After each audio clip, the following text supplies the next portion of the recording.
Good morning everyone.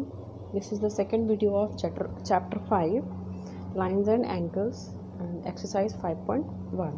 So first question is that find the complement of each of the following angle. So in this question मैंने आपको पहले बताया था कि complementary angles का सम कितना होता है, 90 डिग्री होता है. अगर दो एंगल कॉम्प्लीमेंट्री हैं तो उनका सम कितना होगा, 90 डिग्री होगा. सो the given angle is 20. It means हमें दूसरा एंगल फाइंड आउट करना है. सो हमने मान लिया कि जो दूसरा एंगल जो हमें फाइंड आउट करना है वो क्या है, वो x है.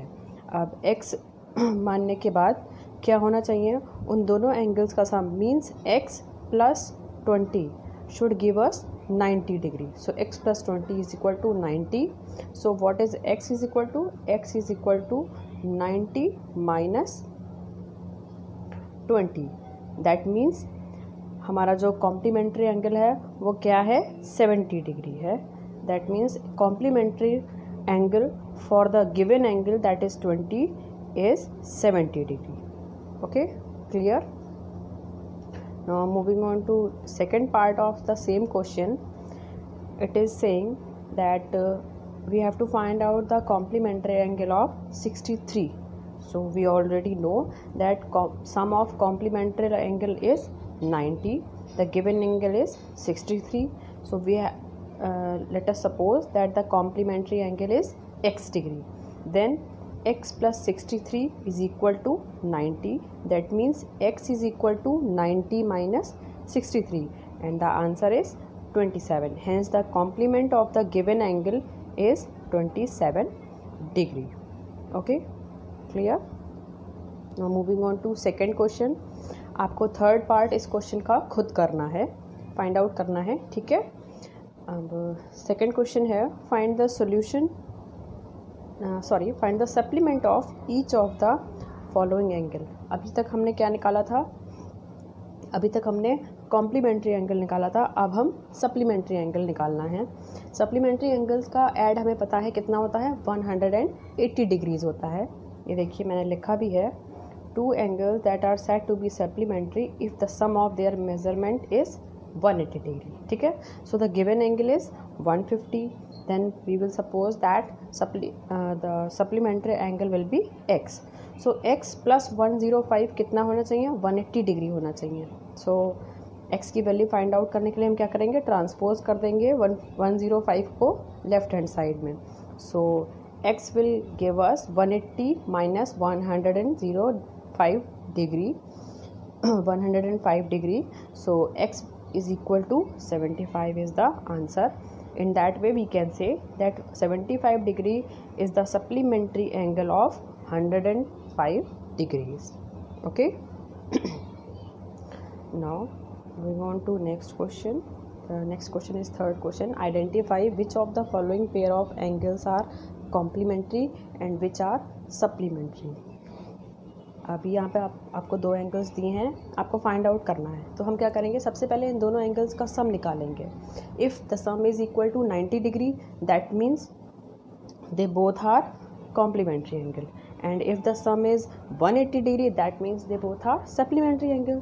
सो after finding the addition of the given angles we will find that 180 degree is the answer. That means these two are supplementary angles. Okay.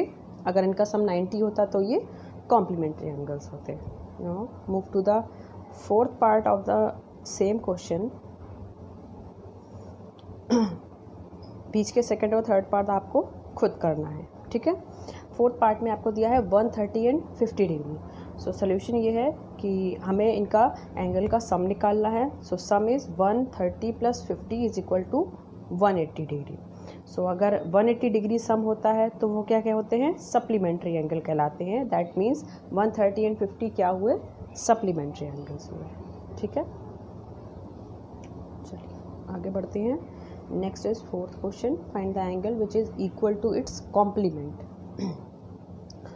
हमें एंगल फाइंड करना है जो इसके कॉम्प्लीमेंट्री एंगल के बराबर हो. मीन्स जो एंगल हम लें और जो उसका कॉम्प्लीमेंट्री हो, दोनों सेम होने चाहिए. तो हम क्या करेंगे, let us measure of the required angle be x. Suppose जो हमें एंगल निकालना है वो कितना है, एक्स है, ठीक है। हमें ये पता है कि कॉम्प्लीमेंट्री एंगल का सम कितना आता है, 90 डिग्री आता है। कितना आता है, 90 डिग्री आता है। अब अगर दोनों इक्वल होंगे दैट मीन्स सप्लीमेंट्री एंगल जो इक्वल हो, जो एंगल हमने माना है वो वाला एंगल दैट इज एक्स, और इसका सप्लीमेंट्री एक्स का कॉम्प्लीमेंट्री एंगल क्या होना चाहिए, एक्स के बराबर होना चाहिए। दैट मीन्स वो भी क्या हो जाएगा, एक्स हो जाएगा। सो इसीलिए हम क्या लेंगे, x plus x is equal to 90 degree. X plus x is equal to 90 degree.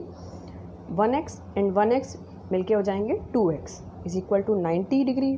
x is equal to 90/2, so the value of x is 45। देखिए सेम आ गया। अब दोनों x की वैल्यू 45 है, मतलब जो x की वैल्यू है, जो हमने एंगल माना है उसकी वैल्यू आ गई, उसकी कितनी आ गई, 45। और इन्होंने कहा है इसका कॉम्प्लीमेंट्री एंगल, तो अगर हम इसका कॉम्प्लीमेंट्री निकालें तो 90 माइनस 45 कितना आएगा, 45। दोनों सेम हो गए। यही कह रहे हैं ये कि जो आप एंगल मान रहे हैं वो और जो उसका कॉम्प्लीमेंट्री है दोनों सेम होने चाहिए। Find the angle which is equal to its supplement. आपको फाइंड आउट करना है, अब सप्लीमेंट एंगल होना चाहिए और दोनों इक्वल होने चाहिए। सेम तरीका है, बस डिफरेंस इतना है, उसमें कॉम्प्लीमेंट एंगल था और इसमें सप्लीमेंट है। तो हमें पता है सप्लीमेंट्री एंगल्स का सम कितना होता है, 180 डिग्री होता है। देखिए आपको दिया हुआ है, और हमने मान लिया कि एक एंगल क्या है, एक्स है। तो दो एंगल्स के लिए क्या हो जाएगा, दो इन द सेंस हम दो एंगल्स तो ऐड करते हैं, एक वो जो हम एज्यूम करते हैं और एक जो हमें गिवन होता है। लेकिन इस बार हमें गिवन नहीं है, हमें एक थ्योरी पता है कि जो दूसरा एंगल जो कॉम्प्लीमेंट्री एंगल है वो भी उसी एंगल के बराबर है जो हम मानेंगे, जो हम एज्यूम करेंगे। इसीलिए हम एक बार x और दोबारा फिर से प्लस x लिखते हैं। x plus x is equal to 180, 2x is equal to 180 degree, x is equal to 180 divided by 2। तो आपको क्या मिल गया, 90 degree is the answer. That means required angle is 90 degree and the supplement of the required angle is also 90 degree. Okay. Now moving on to sixth question. Our sixth question is, in the given figure 1 and 2 are supplementary angles. If 1 is the decreased, what changes should take place in 2 so that both angle still remain supplementary?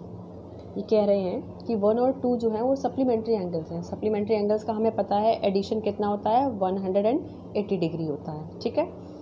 अब अगर 1 decrease होता है तो 2 में क्या changes होंगे, क्या ये अभी भी सप्लीमेंट्री एंगल रहेंगे या नहीं रहेंगे।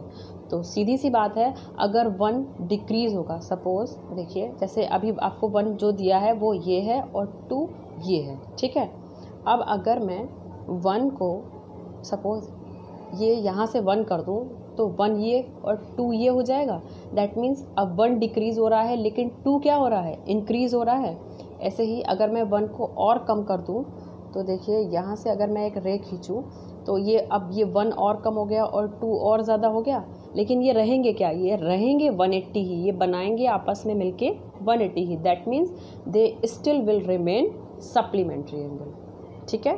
तो इसके आंसर में मैंने यही लिखाया है कि अगर कोई भी एंगल कम या ज़्यादा होता है तो उससे कोई फ़र्क नहीं पड़ता है, वो फिर भी क्या रहेंगे, सप्लीमेंट्री एंगल ही रहेंगे, ठीक है। Now moving on to 8th question. 7th question मैं आपको बाद में समझाऊंगी, ठीक है। उसमें थ्योरी है और वो आई थिंक आप खुद भी समझ लेंगे, उसमें ऐसा कुछ खास नहीं है, इसलिए मैंने उसको स्किप कर दिया। अभी मैं 8th क्वेश्चन बता रही हूँ, 7th मैं आपको वीडियो में बता दूँगी किसी दूसरे वीडियो में, ठीक है। An angle is greater than 45 is its complementary angle greater than 45 degree or equal to 45 degree or less than 45 degree. अब हम मानते हैं, let us assume that complementary angle be P and Q. हमने मान लिया कि जो complementary angle हैं वो क्या हैं, P और Q हैं, ठीक है। हमें पता है sum of measurement of complementary angle pair is 90 degree, ये तो आपको पता है, ये मैंने बताया है। That means P plus Q will be equal to 90। It is given in the question that P is greater than 45, so adding q on both the side, p plus q is greater than 45 plus q. That means 90 degree should be greater than 45 plus q. So 90 minus 45 should be greater than q.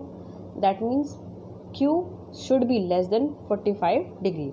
Hence its complementary angle is less than 45 degree. Okay. Now moving on to next question. Our next question is, in the adjoining figure, question number first is angle 1 adjacent to angle 2.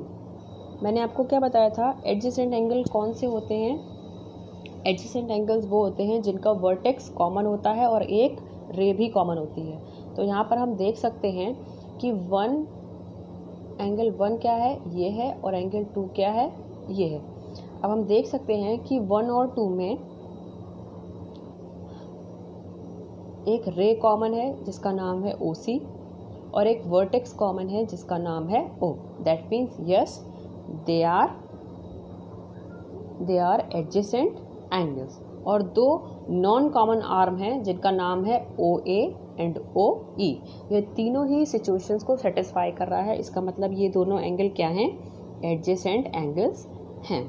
ठीक है. Now moving on to second question of the same diagram. Is AO से adjacent to AOE. ये पूछ रहे हैं क्या angle AOC angle AOE के adjacent है.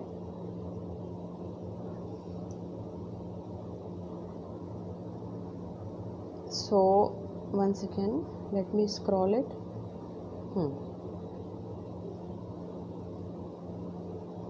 देखिए ये इनको ऑब्जर्व अगर हम ध्यान से करें तो हम देख रहे हैं कि ये कॉमन वर्टेक्स है इनके पास, दैट इज O. ठीक है. और इनके पास कॉमन आर्म है, that is OA. That is OA. इनके पास कॉमन आर्म भी है, but they have no non common arm on both the sides of the common arm. देखिए होना क्या चाहिए, जो कॉमन आर्म है वो मिडिल में होनी चाहिए. जैसे सपोज ये है तो मिडिल में कॉमन आर्म होनी चाहिए और उसके दोनों साइड्स में नॉन कॉमन आर्म होनी चाहिए. लेकिन इसमें क्या है, इसकी जो कॉमन आर्म है वो साइड में है और नॉन कॉमन आर्म जो है वो बीच में है. नॉन कॉमन आर्म जो है वो एक साइड में है और कॉमन आर्म जो है वो डिफरेंट साइड में है. तो that means they are not adjacent angles. इसका मतलब ये है कि ये एडजेसेंट एंगल्स नहीं है. ठीक है. Now moving on to next part of the question. Do COE and EOD form a linear pair. तो अब हम देखते हैं कि ये लीनियर पेयर फॉर्म कर रहे हैं ना या नहीं. COE and EOD. अब देखिए COE and EOD, yes they are forming linear pair. कैसे? वो ऐसे कि देखिए लीनियर पेयर की कंडीशन ये होती है कि लीनियर पेयर में ये दोनों पेयर मिलके 180 डिग्री फॉर्म करते हैं. अगर हम ध्यान से देखें तो ये OC और OD मिलके एक 180 डिग्री की लाइन बना रहे हैं. ये देखिए जस्ट ए सेकेंड, मैं आपको फिर से बना के दिखाती हूँ. OC और OD मिलकर 180 डिग्री की एक लाइन बना रहे हैं. ये देखिए. ठीक है. ये है COE और ये है, ठीक है, COE और EOD. ये दो एंगल्स हैं जो मिलके क्या बना रहे हैं, पूरा 180 डिग्री बना रहे हैं. That means yes they are forming linear pair. Okay. Now moving on to next question. Our next question is are BOD and DOA supplementary. क्या BOD और DOA सप्लीमेंट्री एंगल हैं या नहीं हैं? तो moving on to diagram. Let's see. BOD and DOA, yes they are supplementary angles. Why? Because they are also making 180 degree angle in between them. ये एक और इनका एक वर्टेक्स जो है वो भी कॉमन है और इनके बीच में भी एक कॉमन आर्म है, वो हम देख सकते हैं। लेकिन मोस्ट इम्पॉर्टेंट है कि ये क्या बना रहे हैं, 180 डिग्री एंगल बना रहे हैं। That means they are supplementary angles. Okay, now moving on to next part. Is 1 vertically opposite to 4? Is angle 1 vertically opposite to angle 4? So let's see. Is angle 1 is vertically opposite to angle 4? Yes, they are right. Angle 1 is vertically opposite to angle 4. They are making two vertically opposite angles. Okay. Now moving on to next part, it is what is the vertical opposite angle of angle 5? What is the vertically opposite angle of angle 5? चलिए देखते हैं इसका answer क्या होगा। So this is our angle 5. Okay, अब हमें इसका vertically opposite angle find out करना है, तो आप मुझे बता सकते हैं क्या होगा। So it will be this angle. 2 plus 3 both are vertically opposite angles for angle 5. Okay, now is that clear to you? So हम इसको बोलेंगे angle COB is the vertically opposite of angle 5. Okay, clear? Now moving on to 10th question, indicate which pair of angles are vertically opposite angle. So we can see that angle 1 and angle 4 are vertically opposite, angle 5 and angle 2 plus 3 are also vertically opposite.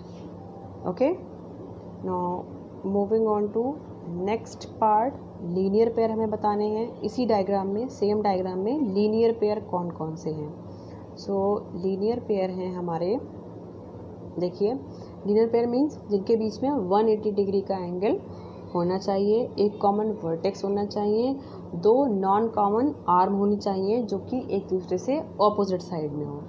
So angle 1 and angle 5 they both are making a linear pair. ये देखिए यहाँ से अगर हम देखें तो इनके बीच में एक कॉमन आर्म है, एक वर्टेक्स कॉमन है और इन दोनों की जो आर्म्स हैं वो ऑपोजिट साइड में है। ठीक है, तो एक तो 1 और 5 हो गया, दूसरा है 5 और 4। ये देखिए 5 और 4 they are also making a linear pair. कैसे, ये देखिए एक ये एंगल है, एक ये एंगल है, इन दोनों की जो ऑपोजिट आर्म्स हैं वो ऑपोजिट डायरेक्शन में हैं, प्लस इनकी एक कॉमन आर्म है और एक कॉमन वर्टेक्स भी है, और इनके एंगल का अगर हम एडिशन करें तो वो हमें कितना मिल रहा है, 180 डिग्री मिल रहा है। That means 5 and 4 are also forming a linear pair. So next question is 11th question. In the following figure, angle 1 adjacent to angle 2 give reasons. मैंने आपको बताया था एंगल 1 और एंगल 2 क्या हुए, एडजेसेंट एंगल्स नहीं हुए, क्योंकि ये सेम वर्टेक्स पर नहीं है। ये एक्चुअली क्या है, ये अल्टरनेट इंटीरियर एंगल्स हैं। ये क्या हैं, अल्टरनेट इंटीरियर एंगल्स हैं। कैसे, अगर हम इस लाइन को फुल्ली ड्रॉ कर दें और उस लाइन को फुल्ली ड्रॉ कर दें और जो ट्रांसवर्स लाइन है इसको भी एक्सटेंड कर दें, तो देखिए ये हमारा क्या बना, ये वही तो बना, ये भी इंटीरियर एंगल हुआ, ये भी इंटीरियर एंगल हुआ, लेकिन कैसे हैं, alternate. So they are making alternate interior angles. It means they are not adjacent angles. Okay, moving on to 12th question. 12th question is find the values of angle XYZ in each of the following. आपको XYZ की values find out करनी है। तो देखिए आपको एक value दी है that is 55 degree और इसके सामने x दिया है, तो ये वर्टिकली अपोजिट है। दैट मीन्स जो x की वैल्यू होगी वही 55, वही मतलब दैट मीन्स x की वैल्यू 55 होगी, वो मैंने लिख दिया है। ठीक है, उसके बाद यहाँ पर आपको दिया है y और z, दैट मीन्स y और z जो हैं वो क्या होंगे, ये भी वर्टिकली ऑपोजिट एंगल्स होंगे, मतलब जो वैल्यू y की होगी वही वैल्यू z की होगी। अब हमें y की वैल्यू फाइंड आउट करनी है, वो हम कैसे फाइंड आउट करेंगे, वो हम ऐसे फाइंड आउट करेंगे। अब देखिए x और y मिलके एक लीनियर पेयर बना रहे हैं, ये देखिए, ठीक है। लीनियर पेयर की वैल्यू क्या होती है, 180 डिग्री होती है। So that means x plus y should be equal to 180 degree. x की वैल्यू हमें पता है 55 plus y is equal to 180, y equal to 180 minus 55, y की वैल्यू कितनी आ गई, 125 डिग्री। मैंने बताया था y और z क्या है, वर्टिकली ऑपोजिट एंगल हैं, तो वो इक्वल होंगे, ठीक है। That means z is equal to 125 degree. Okay, is that clear to you? Now moving on to next part. अभी आप खुद से करिएगा। अभी ये फिल इन द ब्लैंक्स हैं, ये मैंने आपको फिल करके दे दिए हैं, ये आपको कॉपी पे सब करना है। और this is the 14th question. 14th question पर आते हैं। In the adjoining figure name the following pair of angles. आपको फॉलोइंग पेयर ऑफ एंगल्स के नेम बताने हैं। Obtuse vertically opposite angle, obtuse vertically opposite angle, obtuse मतलब जिनकी value 90 से ज़्यादा और 180 तक होती है। सो ऑब्ट्यूज क्या हुए, AOD और BOC, that are obtuse vertically opposite angles, ठीक है। अब नेक्स्ट है adjacent complementary angle. Adjacent complementary angle हुए हमारे EOA and AOB, adjacent complementary angle. Complementary angle वो होते हैं जो 90 डिग्री बनाते हैं। अब देखिए, अगर हम ध्यान से देखें तो ये इस तरीके से, ये E है, ठीक है, ये B है और ये हमारा A है और ये पॉइंट हमारा वर्टेक्स O है। तो देखिए ये 90 डिग्री बन रहा है, इसीलिए EOA और AOB कह लें या BOA कह लें, ये क्या है, एडजेसेंट कॉम्प्लीमेंट्री एंगल हुए। एडजेसेंट का भी मतलब आपको पता है, जो एक दूसरे से के आसपास हो, वो क्या कहलाते हैं, एडजेसेंट कहलाते हैं। और कॉम्प्लीमेंट्री वो कहलाते हैं जिनमें 90 डिग्री हो। तो ये दोनों कंडीशंस को फॉलो कर रहा है, that means yes they are adjacent complementary angles. Now moving on to third part, it is equal supplementary angles. Equal supplementary angle, equal supplementary angles होंगे EOB and EOD। EOB and EOD, देखिए ये दोनों क्या बना रहे हैं, ये एक स्ट्रेट लाइन है, बीच में एक यहाँ पर रे गई है जिसका नाम है OE, इधर D है और इस साइड में B है। सो देखिए दोनों तरफ हमें 90 डिग्री मिल रहा है, इधर भी और इधर भी, तो ये इक्वल हुए। और सप्लीमेंट्री इसलिए क्योंकि 90 plus 90 180, it means the name of the equal supplementary angle are EOB and EOD। Next है अनइक्वल सप्लीमेंट्री एंगल, आपको बताने हैं कौन कौन से हैं। तो अनइक्वल सप्लीमेंट्री एंगल हैं EOA और EOC। ये देखिए EOA एंड EOC। अब ये कैसे है, देखिए ये दोनों मिलके बना तो 180 डिग्री रहे हैं और हमें पता है दो सप्लीमेंट्री एंगल्स का सम कितना होता है, 180 डिग्री। लेकिन जो EOC है ये बड़ा है और EOA जो है वो थोड़ा सा छोटा है, इसलिए ये इक्वल नहीं है, अनइक्वल है, ठीक है। नेक्स्ट है adjacent angle that do not form a linear pair. आपको एडजेसेंट एंगल्स बताने हैं जो एक लीनियर पेयर फॉर्म नहीं करते हैं। अब देखिए AOB and AOE। AOB and AOE ये दोनों एक लीनियर पेयर फॉर्म नहीं कर रहे हैं। लीनियर पेयर, क्योंकि लीनियर पेयर की एक प्रॉपर्टी ये है कि उसका 180 डिग्री सम आना चाहिए, लेकिन इसका सम कितना आ रहा है, 90 डिग्री। तो ये लीनियर पेयर फॉर्म नहीं कर रहे हैं, बट ये क्या है, एडजेसेंट एंगल्स हैं। ऐसे ही EOD, जस्ट अ सेकेंड, ऐसे ही आप ले सकते हैं EOD एंड DOC। ये भी क्या कर रहे हैं, ये एडजेसेंट एंगल्स हैं, बट ये लीनियर पेयर फॉर्म नहीं कर रहे हैं। लीनियर पेयर की कंडीशन आपको पता है, उन दोनों का सम कितना होना चाहिए, 180 डिग्री होना चाहिए। ठीक है, so this is your today's class and it's over now. और आपको अगर कोई कन्फ्यूज़न हो, प्रॉब्लम हो, तो आप उससे मैसेज करके या कॉल करके पूछ सकते हैं। Okay students, thank you.